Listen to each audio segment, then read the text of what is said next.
I feel like sometimes when people meet me and find out what I do, they find me a bit enigmatic.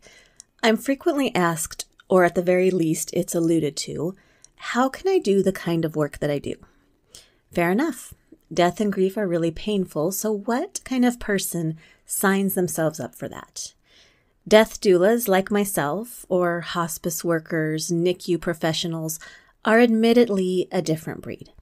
I honestly can't give you a really clear answer on why I feel compelled to join others in painful, grievous times, other than the fact that there is a yawning gap in how we die, and I feel compelled to try to fill it. That doesn't mean I'm bulletproof. Far from it. For example, 11 years ago, right around this time of year, I had a lot going on. 2 of my friends were dying from cancer at the same time. I wasn't a death doula then. I wasn't even familiar with the name. All the same, I knew that death was hard and people need to step up to help. That's what I was trying to do for my friends. I supported and cared and organized, all that kind of stuff. And that part really did go well. But there was a huge deficiency that I wasn't accounting for. I wasn't caring for myself. Consequently, in the 7-week period between my friends' deaths, I came down with whooping cough and shingles. I was a physical and emotional disaster. Fast forward 11 years. I've chosen to be a death doula. I am choosing to take on stressful, sad, exhausting situations. So here's the question. How am I holding up?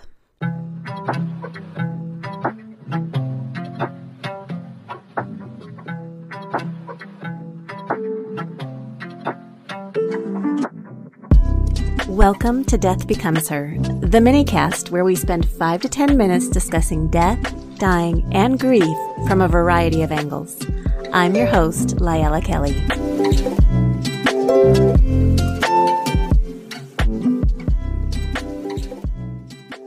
I'm going to change the format a bit on this episode.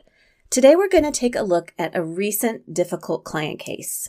I want to create a bit of a report card. My hope is that you'll be able to take some pieces with you and apply them in your own caregiving situation, or it doesn't even have to be caregiving, just a stressful time that you're going through. So let's get to it. First, a very brief background. My most recent client was worrisome for me. When I met him, he had "proceed with caution" written all over him. Here's why. He was only 3 years older than me. 2 years younger than my own husband. It immediately became clear that we also shared some common interests. And he was kind. So kind. I liked him from the moment I met him, and that really scared me. I was afraid that helping him die well was going to hurt way more than I wanted it to. Knowing that I didn't trust my own emotions, I decided to be diligent about monitoring my well-being. Since the debacle 11 years ago, and with the help of my death doula training, I've learned the importance of self-awareness. This is my approach. I've chosen areas that I feel are important for me to monitor in order to maintain my physical and emotional equilibrium. My 6 areas are these: diet, exercise, sleep, life demands, relationships, and spirituality, not necessarily in that order. So my first criteria, diet. I feel that under normal circumstances, I have a pretty moderate diet. It could be better. I could definitely eat more veggies, but overall, it's really not that bad. How did I do? Well, I ate a lot of M&Ms. My client had a seemingly endless bag of M&Ms, and those little candy-coated chocolates definitely brought me comfort, repeatedly. I also found myself at Burger King. Twice. Fast food is generally not a temptation for me, but hamburger mustard only seemed irresistible.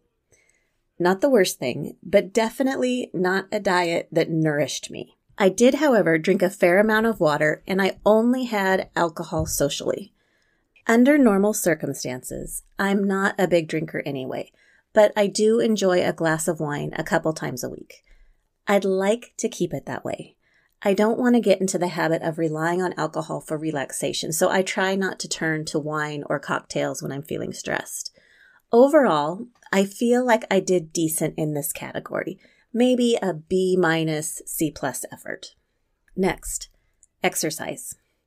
Exercise is my go-to stress reliever. Fresh air and blood circulation are my favorites. I did not do well in this area. I think I only went outside for a walk once in a couple weeks. I give myself a D in this category. Next, sleep. I love my sleep. I am not an early to rise kind of girl. I'm more of a cuddle with the puppies until the last possible second kind of a girl. But sleep is so important in stressful times. Have you ever tried to have a sane conversation with someone who is severely sleep deprived? It's not easy. Without sleep, our ability to regulate our emotions can be substantially decreased. Not ideal for an already tense situation. Add to it that it can be really hard to sleep well when we're experiencing extreme stress. Nasty little cycle.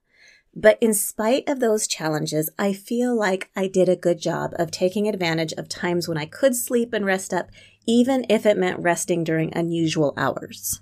I am awarding myself an A for sleep. Demands.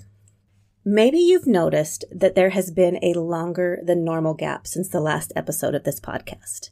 That's because I was busy getting an A+ for respecting priorities and not allowing unnecessary demands to create more stress.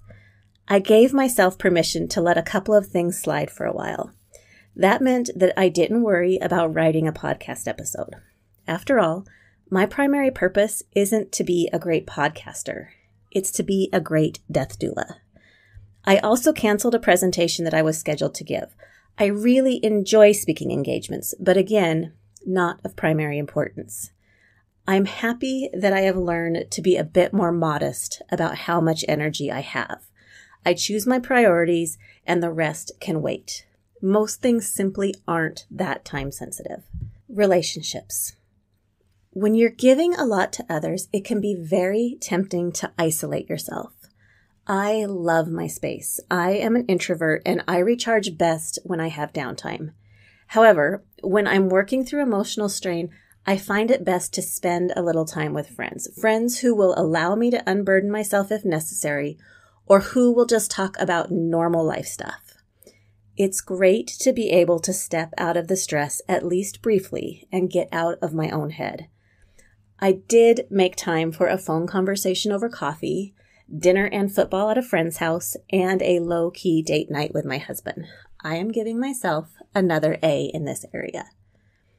Last and not least, I feel it's important for me to maintain my spiritual routine.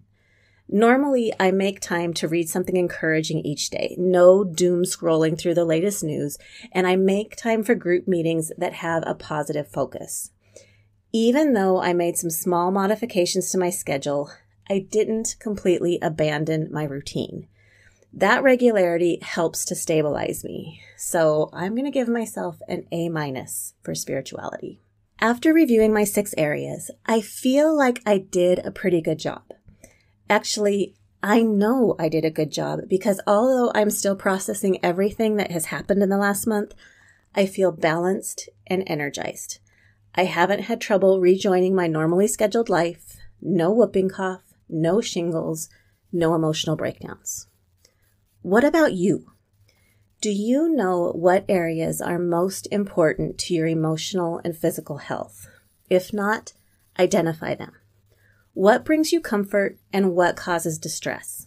Likely, many of your areas will overlap with mine, but you may have something else that you value, and that's just fine. Just identify it and maintain it.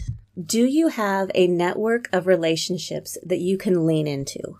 People who can empathize with you, as well as relationships that will allow you to step away from your stressor for just a little while. Identify those relationships.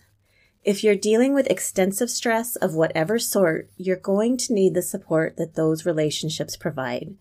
Don't isolate yourself from your support system. And lastly, prioritize your health, emotional and physical. You can't take care of business if you're incapacitated and out of commission. Develop and maintain healthy routines, spiritually, physically, emotionally. Drink water, eat well, bathe, go for a walk, breathe. Life is hard work. Death is hard work. The work part is unavoidable. Whatever things are causing anxiety, small or large, face the challenge head on and take care of yourself. Check in occasionally to see how you're doing. Ultimately, the better you care for yourself, the better you'll be able to care for others.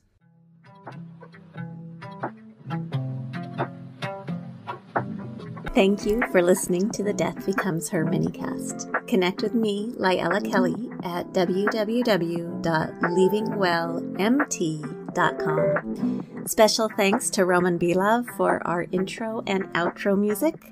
Thank you for tuning in, and remember, talking about death won't kill you. I promise.